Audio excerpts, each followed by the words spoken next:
of Sunset along with Paulina, the beautiful. And you can see Shan Boodram with me on X-Rated, dropping all 8 episodes drop this Thursday on Peacock. It's going to be great. I want to go back to our virtual audience. Here's Jess from Florida with a question for Shan. Hi, Jess. Hi, everyone.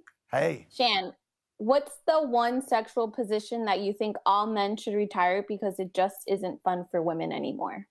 We actually covered this on X-Rated, and that is face down on your stomach and hitting it from the back. And the woman can't move. She doesn't have a lot of freedom. She can't get to the clit because her hands are on her side. That one, I think, has to go. So controlling. It is a very controlling position. Yes. But I like it. Let's go to Nick from Los Angeles with a question for Mike. Hi, everyone. Hi. On a scale of 1 to 10, how shocked are you that Gigi is the voice of reason for the group now? 10. All right. Thanks, virtual audience. I wish I had more fingers. I would put them up. Mike, Matilda G wants to know your reaction to Reza's apology to London tonight. And did you feel guilty at all because he flipped on her since she was defending you? I don't feel guilty at all. That's just Reza. I thought that he would be more inclusive of someone that's part of the LGBTQ family and just, you know, and be more understanding. But he doesn't care. He doesn't see anything other than red when he's mad. Doesn't matter who you are or what you are. Marcus, I wants to know, Shan, do you agree with the common thought that it takes half the time of your relationship to get over a breakup? That is an interesting rule of thumb. I would go, I mean, by the grief scale, it's probably a year to a year and a half. So I would do that versus that one. Jessica M wants to know, Shan, how do I know if polyamory is the right choice for me, or is it mainly best suited for someone who has trouble committing to one partner? I think if you don't subscribe to the scarcity model of love, meaning that if I love you, it doesn't mean I love Andy less. I have enough love to give both partners equally. That's when you know that you're primed for polyamory.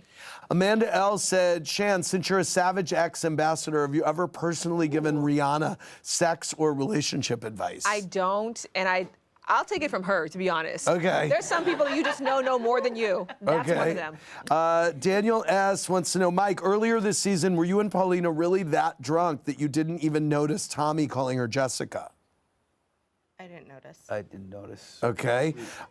Shan, Sylvie J, is it true that the best way to get over someone is to get under someone else? In the short term, in the long term, no. The best way is therapy. Yeah. Rachel R. wants to know, Mike, do you think Destiny is being too much of a pot stir with the group by bringing up your drama, and where do the two of you stand today? Well, let's see what happened last year. She was involved in the drama. This year she's involved in the drama. She has not much of a storyline other than that. So, yeah, the proof's in the pudding, you know? Shan, what is the most common thing that people come to you for, most common problem in the bedroom that people come to you with? Mismatched sex drives, for sure. Mismatched sex drives. And so what do you tell them if one person has a higher sex drive? I mean, in life, you're always going to have one compatibility in a relationship. If that's the one, it's a very workable one and very relatable. So don't feel like it's the end of the relationship, but you do have to have a partnership that's ready to try to find what the middle is. Interesting. Which is less sex for some and more sex maybe for somebody else. Right. I want to ask you, Shan, some questions about your ex. The age-old not about your ex, but about exes in general. The age-old question, sex with an ex, yes or no? Unless it's been a year to a year and a half, absolutely no. Dating a friend's ex from a serious relationship, never okay or fine with permission? As long as you're willing to lose that friend potentially, if it's that important to you, I think love conquers all. So if that's the love of your life potential and it's worth it, yes. Otherwise, no. Is it a red flag if someone stays super close with all of their exes? The word all is very important. This is just a friendly-ass person. All, I don't think it's a red flag. They're just really good at mutual breakups. Some of their exes or one of their exes, that I think is a red flag. Why?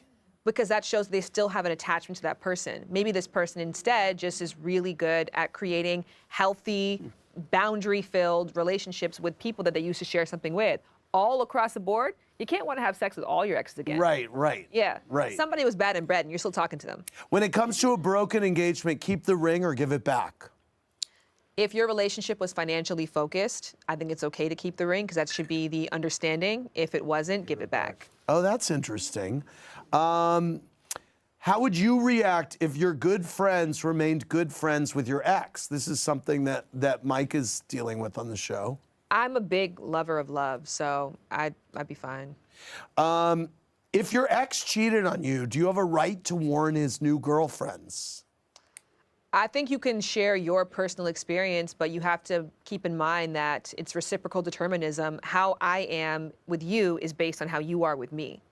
Is it okay to talk about exes on a first date if it comes up naturally, or is that a bad idea across the board? I mean, if you don't want a second date, by all means, dive in. Right. Once you break up with someone for good, do you immediately delete all the nudes they sent? I'm a collector of beautiful things. I keep mine. Did you keep yours? You guys should delete yours. I think based on your relationship, that should be deleted for sure. And my partner would be fine with me keeping my ex's nudes. He would? He'd be fine with it, yeah. How do you feel about sending what do you think about the movement of specifically like men sending dick pics to women? What is your opinion of that?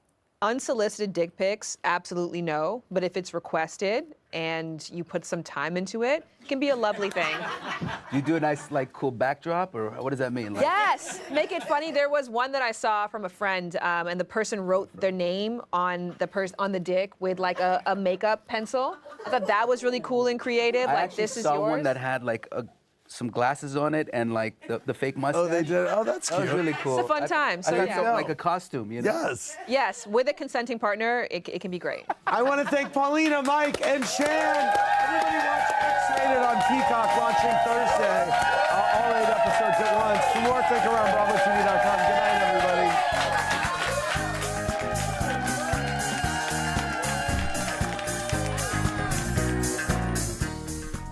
Thanks for watching. Watch more clips here and subscribe to our channel here. See ya.